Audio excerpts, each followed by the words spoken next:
Good morning. নতুন একটা দিন, নতুন একটা ব্লগে জানাই আবারও সবাইকে স্বাগত। এটা আমাদের পুরুলিয়ারই ব্লগ, অনেক দিন আগের। এটা সবাই জানো, এর আগে একটা পুরুলিয়ার ব্লগ গেছে, এটা অনেক দিন পর যাচ্ছে। এডিট করার মানে অভাবে ব্লগগুলো আপলোড করা হয়ে উঠছে না আর কি। তো যাই হোক, এটা আমাদের পুরুলিয়ার সেকেন্ড ডের ব্লগ। ফার্স্ট ডের ব্লগটা চলে গেছে, সেকেন্ড ডে আমরা সকাল সকালে উঠে রেডি হয়ে বেরিয়ে পড়েছিলাম সাইট সিনে। এইখানে আমরা চলে এসেছি, এটা হচ্ছে আপার ড্যাম। এই ড্যামটা খুবই সুন্দর, আর অনেকগুলো সাইট সিন আমরা করেছি, আবার কিছু কিছু স্কিপ করেছি, যেমন এটা আপার ড্যাম। আর একটা ছিল লোয়ার ড্যাম, ওটাও প্রায় সেম সেম, তাই জন্য ওটাতে আমরা যাইনি। তো আপার ড্যামটা এখানে খুব সুন্দর, আর এখানকার সিনিক বিউটিও খুবই সুন্দর, রাস্তাঘাটেও খুব সুন্দর। তারপরে এটা হচ্ছে লহরিয়া ড্যাম বলে একটা জায়গা ছিল, ওখানে একটা মন্দির মতো ছিল, সেখানেই আমরা চলে এসেছি। এইখানে আমরা প্রথমে গেছি আপার ড্যামটায়, তারপরে উঠেছি, তারপরে বামনি ফলস টলস যেগুলো একে একে দেখাবো। তো এইসব জায়গায় গেছি। এখানে যেহেতু মন্দির, আশেপাশে টুকটাক মন্দির ঘিরে দোকান ছিল, একটু মেলার মতন ছিল, এই আর কি। এই আমাদের ঘোরাফেরা হয়েছে। আর ওয়েদার ছিল যথেষ্ট ভালো। আমরা ফেব্রুয়ারিতে গেছিলাম, যেটা সবাই জানে। খুবই ভালো ওয়েদার ছিল, আর আমরা খুব ভালো ঘুরেওছি। ঘোরার থেকেও বড় কথা আমরা বলবো, যেহেতু আমরা বড় বন্ধুদের গ্রুপে গিয়েছিলাম, খুব মজা করেছি, এই আর কি। তো আশা করি ভিডিওটা ভালো লাগবে। ভালো লাগলে একটা লাইক করে দিও প্লিজ, আর দেখতে থাকো ভিডিওটা।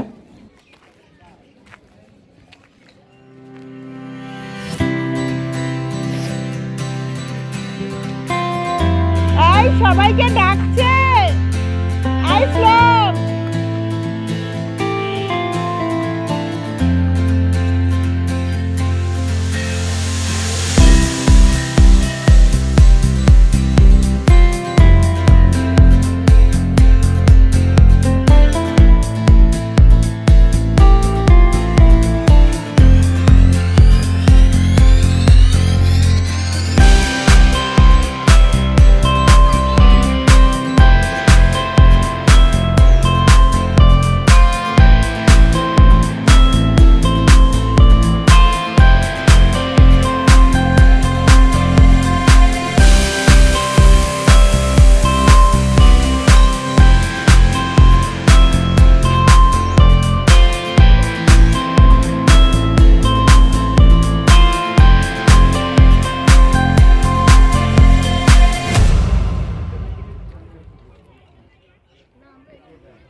এরপর আমরা চলে এসেছি, মানে চলে যাচ্ছি বামনি ফলস। বামনি ফলস দেখে আমরা হোটেলে ফিরে যাব।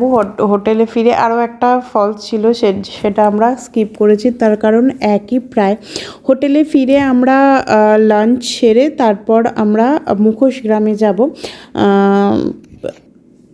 বামনি ফলসটাও ছিল যথেষ্ট সুন্দর। এখানে আমার হাজব্যান্ড বাচ্চাকে নিয়ে ওপরেই বসেছিল, আমরা নিচে একটুখানি গিয়েছিলাম। যেহেতু আমার হাজব্যান্ড আগেও এসে ঘুরে গেছে, সেহেতু ও আর পুরো নিচ অবধি নামেনি, আর বাচ্চাদের নিয়ে নামাটাও সত্যি খুবই ডিফিকাল্ট। তো আমরা পুরোটা নামিনি। এখানে একটা লেক মতো আছে, অত দূর নামাটা খুব ডিফিকাল্ট, অত দূর আমরা নামতে পারবো না, নামলেও উঠতে আর পারবো না বলে আমরা অত দূর নামিনি। তো আমরা কিছুটা ঝর্ণা অবধি গেছিলাম, মাঝখানে একটা ছোট মানে ঝর্ণা অবধি যাওয়ার যে রাস্তা আছে ওই জায়গাটায় অবধি আমরা গিয়েছিলাম। এই আর কি, ওখানে গিয়ে একটু ছবি টবি তুলে ভিডিও করে চলে এসেছি।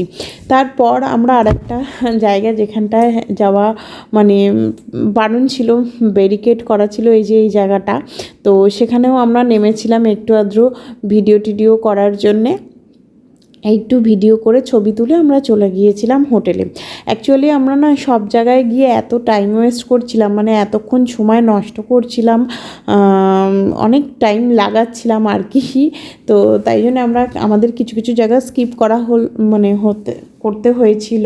তবুও স্কিপ করে আমরা বলবো না, আমাদের কোনো আফসোস নেই, তার কারণ আমরা প্রচুর মজা করেছি।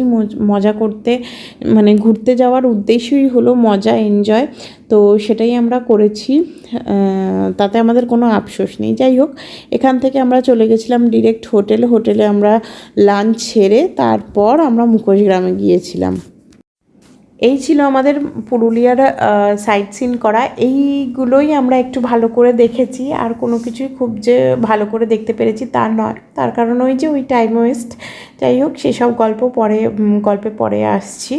এরপর আমরা চলে যাব মুখোশগ্রাম সম্বন্ধে কিছু টুকটাক কথা বলবো, যে এত সুন্দর মানুষের মধ্যে শিল্পী সত্তা থাকে মুখোশগ্রামে, মানে মোটামুটি না আসলে দেখাই যায় না। অবশ্য অনেক জায়গায় এই রকম অনেক মানুষের অনেক শিল্পী সত্তা লুকিয়ে আছে, যা আমরা হয়তো দেখিনি। এত সুন্দর কালারফুল সব মুখোশ, এত সুন্দর কালারফুল সব মানুষের মনের মধ্যেই অ্যাকচুয়াল কালার থাকে, নইলে সেগুলো হাতের কাজে বেরিয়ে আসতে পারে না। যাই হোক, খুব সুন্দর এগুলোর, মানে প্রাইসলেস পুরো, এত সুন্দর প্রতিভা, এত সুন্দর হাতের কাজ, এত সুন্দর শিল্প, খুব ভালো লাগলো দেখে। আর আশা করি তোমাদের এই ব্লগটাও খুব ভালো লাগলে একটা লাইক করে দিও, আর খুব ভালো থেকো। আর দেখা হচ্ছে নেক্সট ব্লগে। টাটা ততক্ষণের জন্য।